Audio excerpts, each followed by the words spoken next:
friends, how are you this fabulous Thursday afternoon? As you jump on live, if you can see it, because I know Facebook has had a little bit of a glitch today, which has been interesting. As you're jumping on live, if you want to do a shout out, say hello, let me know that you're tuning in, and where you're tuning in from, that would be fantastic. I thought we'd just see how we go here today in this amazing live, and it might get out into the world of Facebook or it might not, because I don't really know what it's doing with itself today. Who knows, right? Anyway, I thought I would jump in and do this quick live for you today because I've made a couple of little distinctions that I think might be valuable for you in terms of identity. And you'll see there in the heading, I've said I'm having an identity crisis, and it's been really quite fascinating to watch. In fact, it's been all around my role as a speaker and how I see myself as a speaker, and it's been really challenging because it's got in the way of me writing. So if any of you are out there tuning in now and you are would-be writers, hey Denise, how you doing? Thanks for tuning in. And if you're would-be writers out there and you're struggling to write, you're finding that challenging, then let me drop it in the comment section below. Hey Neha, how are you? If you want to write and for whatever reason when you put your fingers on that keyboard, nothing happens, crickets, or if you go to write and you get writer's block or just nothing shows up in your head at all, then let me know in the comment section, because like many of you, I've really wanted to write a book over the last few years, but I've struggled to make it happen. And I had this discovery earlier this week, and I thought I'd share it with you because it may just be useful for you if you are looking to write. So if you're a speaker and you're looking to write, if you're a human and you're looking to write and you've been struggling with that, then I think I've got a way forward for you today. Well, it's a way forward that's helped me to get out of my stuckness and into flow, and I figured rather than keep the secret to myself, I might just pay it forward for you today. Hey Meryl, lovely to see you here. So let me just tell you a couple of little things.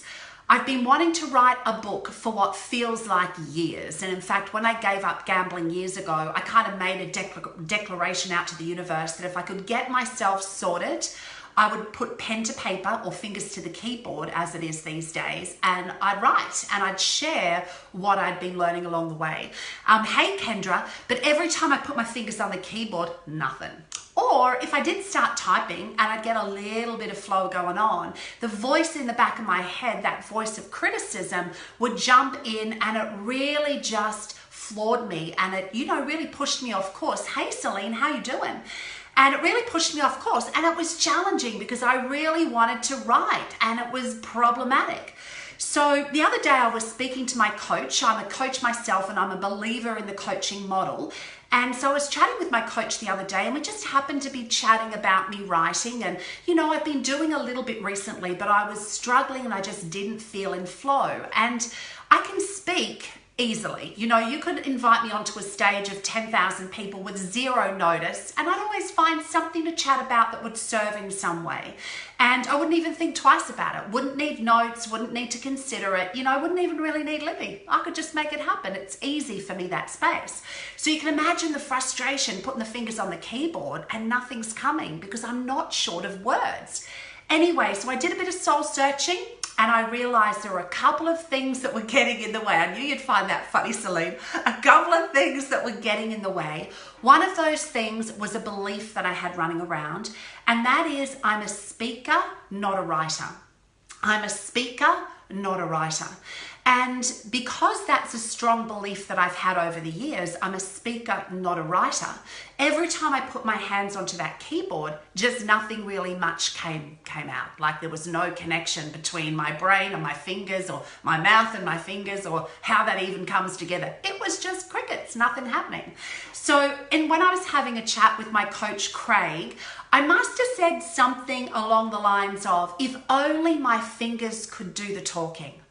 And what I love about coaching and working with clients is we have this incredible privilege of really listening to what someone's saying. And a great coach will listen intently with the desire to serve. And this gorgeous human that I've been working with for the last couple of months, he really tunes in and he really listens and he hears what I sometimes can't hear myself. And if you've had someone do that for you, do a shout out, let me know. If you've got someone in your life, whether it's a friend, a family member, a colleague, a coach, who tunes in for you and actually really hears what you're saying and then helps you to find a way forward because they're understanding where you're at.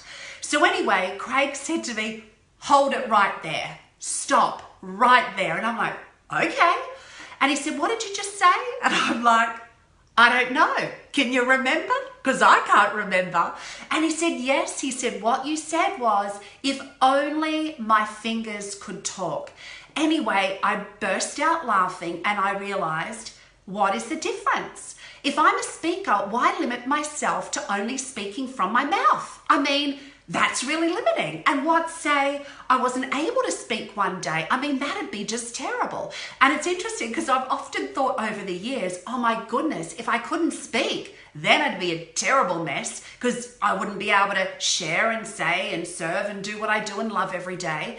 And the moment that I thought about that, it's like, oh my gosh, maybe I can be kind of ambidextrous. And as a speaker, I can speak with my mouth and I can speak with my fingers, right? I can do that. So anyway, I'm on this conversation with Craig and I'm saying, well, I can let my fingers speak. I can even dress up my nails with a little bit of lipstick, aka nail polish, put some glitter on them, and I can let them out for a run. I mean, they can just go crazy, right? They can go out there and they can talk as much as they want to talk, and they can just go, you know, crazy like this.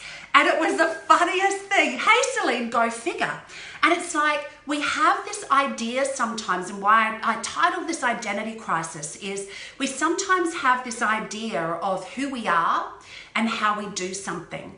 And it's so easy to limit ourselves based on what one perception of something is. And the only way I'd ever really thought about speaking before was using my voice.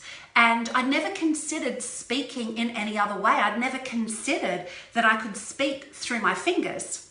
I'd never considered that it's just another part of me that gets to express and just another part of me that gets to have a voice.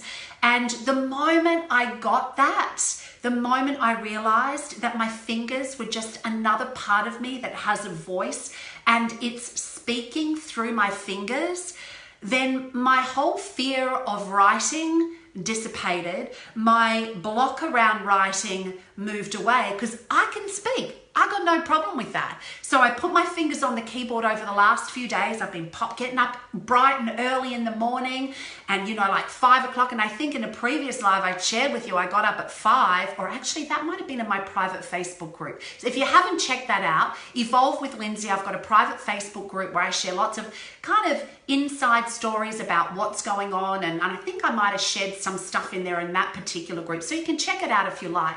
But this particular day, I got up at 5 o'clock in the morning and I'd given myself a 2-hour block of time to write and nothing. I made copious quantities of tea. I scrolled Facebook. I read personal development books because I kind of do that sometimes when I'm looking to be distracted. Don't know if you do, but it's one of my distraction strategies. And over that period of time, I busied myself in all of this other stuff, and I never did what I wanted to do in that 2-hour block of time. Each time I went to put my fingers on the keyboard and I'd go to write, I just found myself sabotaging any progress being made. And so the last few days I've been getting up at 5:30 and getting myself a cup of tea, but not a gazillion. Okay, so not making cups of tea to distract myself. And I don't know if you do this crazy stuff, but I mean a cup of tea to accompany some other things I was doing, not a cup of tea to distract me from what I was doing. But I made a cup of tea, sat down, started writing, and guess what? I can speak through my fingers. I've just realized I can do that. I can put my fingers on the keyboard. I can let them go for a dance, a run, a play. They can just do their own thing. And there's some pretty good stuff coming out of there. And who's to say that we need to class speaking through fingers as writing? And so I wanted to share that today because it's not an uncommon challenge. I've spoken with lots of people on calls with me over the years who have had a similar desire, who have wanted to write, who have seen themselves primarily as their gift or their career or what they do or what they love is speaking, who have wanted to write but been challenged by that. So I've done it. I've broken through. And maybe if you're in a similar position, rather than looking to become a writer, rather than looking to add writing to something that you already do, maybe like me, you can give your fingers permission to go dance over the keyboard of your computer or dance with your pen and just share those beautiful words and that voice that you have from within. Rather than speaking from your mouth, you can speak through your fingers and share the gift you have with others. So thank you for taking the time to be here today. I just wanted to pay that forward. Hey, oh, you are such a sweetheart, Celine. I wanted to pay that forward for you today because, as I say, I know it's a challenge for many. And so happy dancing. Thanks for being here. And I just look so forward to letting those fingers, and I'm going to dress them up. I'm going to dress my fingers up so it's kind of like they've got nail polish but lipstick, so that, they can go and they can dance and they can be proper posh when they're on those keyboards too. So looking forward to sharing more with you. If you want to check out my private Facebook group, it's called Evolve with Lyndsey. I do posts in there and posts here as well, and sometimes I share things in that private Facebook group that I don't share here, so feel free to check it out if you'd like to kind of stay connected and evolve on this beautiful journey that we call life together. It's a beautiful group of people, super safe space to share, and one where we empower each other and support one another to go after our dreams. So have a beautiful day no matter where you are and whatever you're doing, and I look forward to catching up with you again soon. Bye for now.